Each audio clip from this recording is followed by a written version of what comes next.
I forget who said this, but somebody said, you should always live as if something wonderful is about to happen.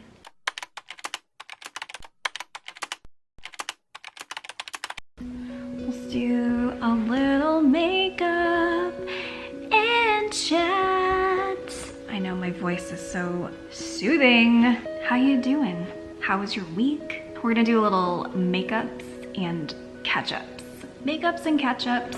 I think every week I would like to share a couple light bulb moments that I had. First light bulb moment this week is probably that I won't feel like a YouTuber until week 200. We're on week 6, okay? So week 200, talk to me then. That doesn't mean I'm not gonna have fun documenting this, documenting the journey. You know what I realized this week, guys? You just really, again, and this goes for anything in life, and especially if you're venturing out into something new, it's feeling really comfortable in the uncomfortable. That is the only way to success, I feel like. Because as humans, we want to be comfortable. We want things to be a sure thing, and nothing about this is a sure thing. If you don't believe in yourself, who's gonna believe in you? Nothing's coming out. I am not a makeup artist. I am not a makeup expert, okay? Just wanna say that. You have to believe in yourself first. You can't prove nothing to nobody if you don't believe in yourself.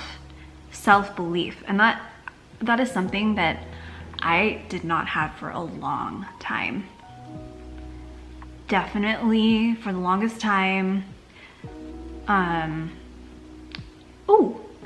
I touch on this in my starting over series this week. So hopefully you check that out. Yeah, but for the longest time, I was looking to everybody else for validation. And when you're starting something that's a little scary, or when you're starting something that's out of the box, it's so natural to be turning to people to tell you that what you're doing is okay. And there is nothing more powerful, nothing, I truly believe now, than self-belief. And if you have that strength and that courage to continue and to do scary things and to believe that you will be successful, that's all you need. It's when we depend on everything external is where people fail. And one thing I worked through in therapy this week with my awesome coach and therapist, not to trust your feelings so much when you're scared. Not to trust your feelings so much in the unknown. Because for me, I really like a sure thing. And everything seems pretty uncertain right now. This week, my challenge has been presence.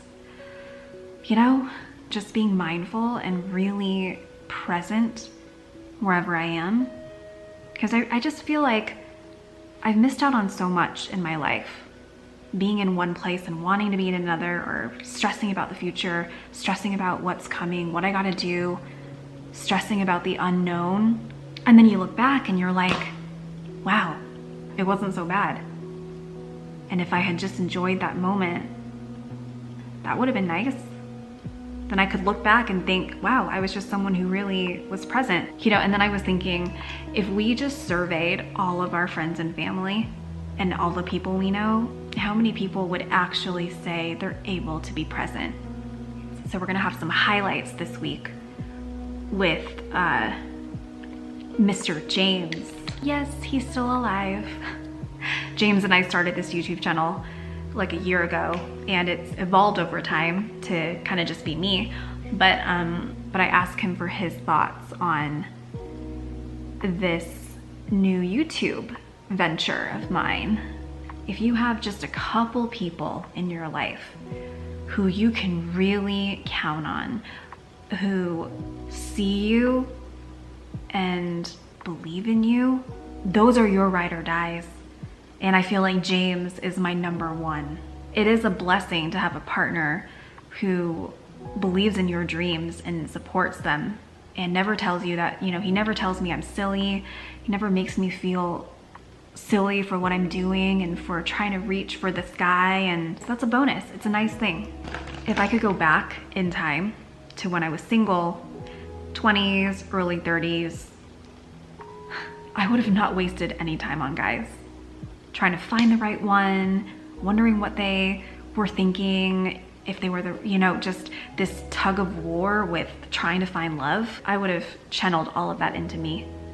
Because I do really think that with love is something that you can't force, and it does just happen when you least expect it. And I would have just channeled all of that energy into me and building something and working on myself and self-growth and the things I could have done to just channel everything into me becoming a better person. In my life, whenever I have stressed about the future and is this gonna turn out okay? Am I gonna be okay? Things have always worked out. And so what if you knew that whatever you were stressing about was going to turn out okay? How would you live? For example, when I was single and I was stressed about whether I would find the one, what if I knew that I would? How would I have lived the years that I was single? It would have probably been much different. So when we live in fear and when we live in worry, it just kind of backfires, I think. So now when I'm worried about the unknown, I ask myself the question, if I knew that everything was going to be okay, and if I knew that I was going to get everything I wanted, how would I live in this moment? How would I take advantage of this moment? How would I be more present? And I think presence is such a hard thing. It's human nature to want everything to be a sure thing, right? We wouldn't be human if we didn't feel that way, because we want to feel safety, we want to feel secure. But if we just ask ourselves, what if everything was just going to be okay? What if you knew you're going to get everything you want? Let's just assume that it's going to work out. How would you behave in this moment? I want to spend more of my time now living less in fear and living more in the moment. I forget who said this, but somebody said, you should always live as if something wonderful is about to happen. You know, and I'm just like, yeah, why are we so negative? I think, and I don't know if it's just because I'm getting older that I notice it more, but society seems to be a bit more on the pessimistic side. And we're more fear-based and constant anxiety. I feel like that can't be why we were put on this earth. You know, I think back to all the times in my life when things have just worked out. What if you knew that you were just gonna get that job that you got, right? I think it's this whole thing of, oh, had I known I would have gotten that, had I known that everything would have worked out in that situation, man, I wouldn't have worried so much. So the time that we waste just living in fear, I think is something that we gotta pay attention to. I feel like as we get older, we kind of succumb to this seriousness of life that is too serious, and then it ends up harming us really inside. And the other day, I was leaving a coffee shop, and while I was walking to my car, there was this couple walking behind me for the entire time. So it was several blocks. They were talking about how epic this sandwich that they had just eaten was. So you can look at it as, oh my God, they're obsessed about this sandwich. Do they not have anything better to talk about? But I didn't see it that way. I was like, that is life, food, experiences, really just talking about what you loved. It just reminded me of the joy that we forget to feel in the little things. You know what I hear a lot when I'm walking around the park? And you know, I love my girls, but especially from women. When I'm walking around the park, is women talking about other women. Like complaining complaining about people. So listening to this couple, I was just like, we should be talking less about people and more about sandwiches, okay?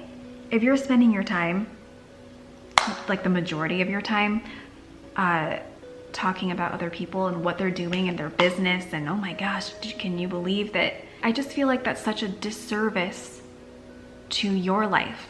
And don't get me wrong, it's something that I have to remind myself too, but it's like, why don't we focus more on our own journeys? And why don't we focus more on the stuff that lights us up?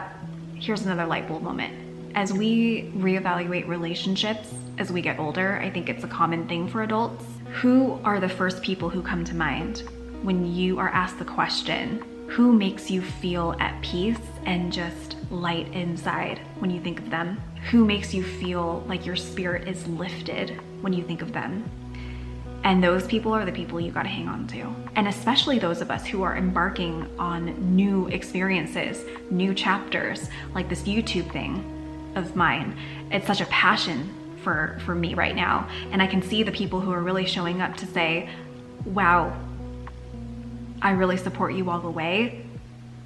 I believe in you. Those types of comments mean so much to me. They don't go unnoticed. And then, I would just pay attention to the people who are a little bit more silent, right? Or skeptical of your dreams and what you're doing. Pay attention to those things. My ride or dies know who they are, and those are the people who are excited for your dreams. Your dreams are their dreams. Like, I know the people that I really love and care about, if they ever wanted to try something new or embark on something scary, I'd be like, hell yeah. The people that you can really trust and I think that are meant for you, they don't make you doubt ever their belief in you. You want the type of people in your close circle to be the people who are so happy for your successes and who are there for you through the dark moments. They're there for you in both situations. I've just never been able to understand people who can't genuinely be happy for others, especially the people you care about, but it's also in a way unfair and not a realistic expectation to think that others would do what you do. And I 100% have shortcomings and faults where I'm sure other people have wished that I would act like them. I was talking about this with a friend actually this week, where it's so important to separate somebody else's successes and failures from your life. That's their life. I think it's important to separate what's happening with them and what's happening with you, because it doesn't define my worth at all. The achievements and the successes of the people in my life. If anything, I want to be around people who are winning and who are successful and who are getting everything that they want. But the more experience I have and the older I get, I realize that that's not a skill that everybody has. So I only wish that everybody could find that security in them. Anywho, thank you for hanging out with me, guys, while I do my makeup. Just a reminder to you, be really nice to yourself. I notice that when I'm less kind to myself, the less kind I am to others, the less kind I am to people around me. So take care of yourself, especially when you're feeling anxious about the future. Remember to be kind to yourself. Anyway, let's get out into nature, hang out with the fiance, and I'll see you guys soon.